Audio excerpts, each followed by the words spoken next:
పాలమ్మినవు పూలమ్మినవు ఇప్పుడు నిన్ను నువ్వే అమ్ముకుంటున్నావా? పార్టీలు మారడం అంటే ఛాయల చక్కెర వేసినంత అల్కటి పని రాజకీయ నాయకులు. మొత్తం ఒకటే పారి కూలగొడితే కిక్కేముండదు అని అనుకున్నాడు ఏందో కానీ భయం అయితే పుట్టించి ఇడిచిపెట్టింది. మరి రాజకీయాల తిట్లు తారీఫ్లో పట్టించుకుంటూ ఎవ్వరు ఉండరు, వాగులో కట్టలేకపోతూనే ఉంటారు.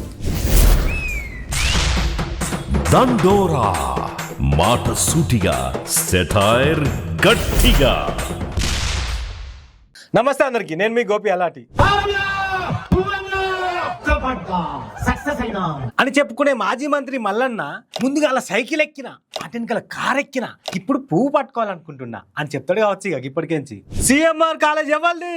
మల్లారెడ్డి. మల్లారెడ్డి మెడికల్ కాలేజ్ ఎవరిది? మల్లారెడ్డి. మల్కాజిగిరి ఎంపీ ఎవరు? మల్లారెడ్డి అని గప్పట్ల మైక్ పట్టుకొని సెల్ఫ్ ఎలివేషన్లు ఇచ్చుకున్న మాజీ మంత్రి మల్లన్న సైకిల్ పార్టీకెంచి కార్ పార్టీలోకి పోయింది ఎవరు? మల్లారెడ్డి. కార్ పార్టీలకెంచి ఇప్పుడు పువ్వు పార్టీలోకి పోనీకి చూస్తున్నది ఎవరు? మల్లారెడ్డి అని కూడా చెప్పుకుంటుడేమో ఇప్పుడు అని మస్తుగా ముచ్చట్లు అట్టుకునే బయట. మరి అంటే అంటే కేసీఆర్ సార్ను తారీఫ్ చేసుకుంటా మొగులకెత్తే మల్లన్న ఉన్నట్టుండి కారు దిగి కమలం ఎట్లా పట్టుకుంటాడు అని ఆలోచనలు పడ్డారా చాలా మంది. కానీ పార్టీలు మారడం అంటే ఛాయల చక్కెర వేసినంత అల్కటి పని రాజకీయ నాయకులకు. మరి ఇప్పుడు మల్లన్నకేం చక్కెర తక్కువైంది అని అంటే చక్కెర తక్కువైందని కాదు, టెన్షన్ ఎక్కువైంది అని అంటున్నారు కొందరు. అగో గనిగానం కాలేజీలు, స్కూళ్ళు, భూములు, దాకాన్లు పెట్టుకొని ఇంకా టెన్షన్ ఎందుకు అని అంటే అవన్నీ ఉన్నాయి కాబట్టి టెన్షన్. దాంట్లో కొన్ని అక్రమంగా కట్టిందని గప్పట్ల షెయి పార్టీ సర్కార్ వచ్చినాక రేవంత్ అన్న బుల్డోజర్లు పంపిండు. గవిటిని కాపాడుకునేదానికి ఇప్పుడు సెంట్రల్ అధికారంలో పూపాటి దిక్కు చూస్తున్నాడట మల్లన్న అని ముచ్చట్లు పడుతున్నాయి బయట. మరి రేవంత్ అన్నకి ఎందుకు మల్లన్న మీద గంటగానం కోపం అని అంటే గప్పట్ల కార్ పార్టీ సర్కార్ ఉన్నప్పుడు 4 ఏళ్ల కింద వీళ్ళిద్దరికి జోరుగా పంచాయింది. రేవంత్ అన్న మస్తుగా తిట్టిండు మల్లన్న. అరే వాడో దొంగ వాడు చేసేదేందా, వాడో దొంగ వాడు చేసేదేందా. అగో గిది మనసులో పెట్టుకుని మల్లన్న భాగవతం అంత ఎరికే కాబట్టి ఓ చిన్న జలకిచ్చిండు రేవంత్ అన్న. మొత్తం ఒకటే పారి కూలగొడితే కిక్కేమున్నది అని అనుకున్నాడు ఏందో కానీ భయం అయితే పుట్టించి ఇడిచిపెట్టిండు. మరి అందుకే రేవంత్ అన్న మీద గప్పట్ల మాట్లాడినట్టు ఇప్పుడు మాట్లాడలేడు. కార్ పార్టీ కార్యానికి డుమ్మా కొట్టి మరి రేవంత్ అన్న పెట్టే సభకు పోయిండు మొన్న.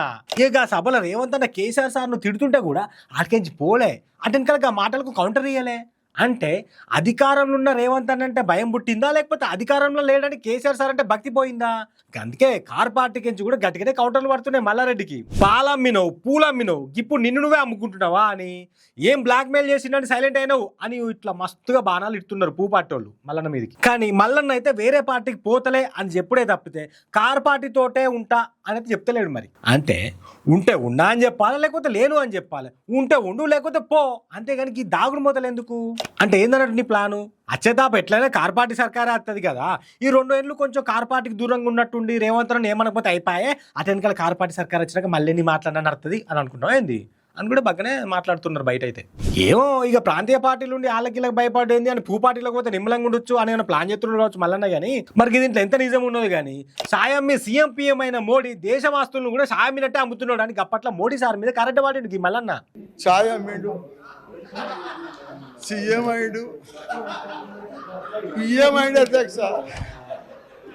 కానీ దురదృష్టం ఏమిటంటే మనం నమ్మినాం అధ్యక్ష. ఆయన ఇప్పుడు పబ్లిక్ సెక్టర్లో అమ్ముతున్నాడు, మన సింగరేణి సంస్థలు అమ్ముతున్నాడు.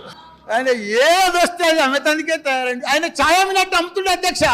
మరి గట్లా మాట్లాడిన మల్లన్న ఇప్పుడు గదే పార్టీలో పోతాడా అంటే రాజకీయాల తిట్లు తారీఫ్లో పట్టించుకుంటూ వాళ్ళు ఎవ్వరు ఉండరు, వాగులో కట్టలేకపోతూనే ఉంటారు.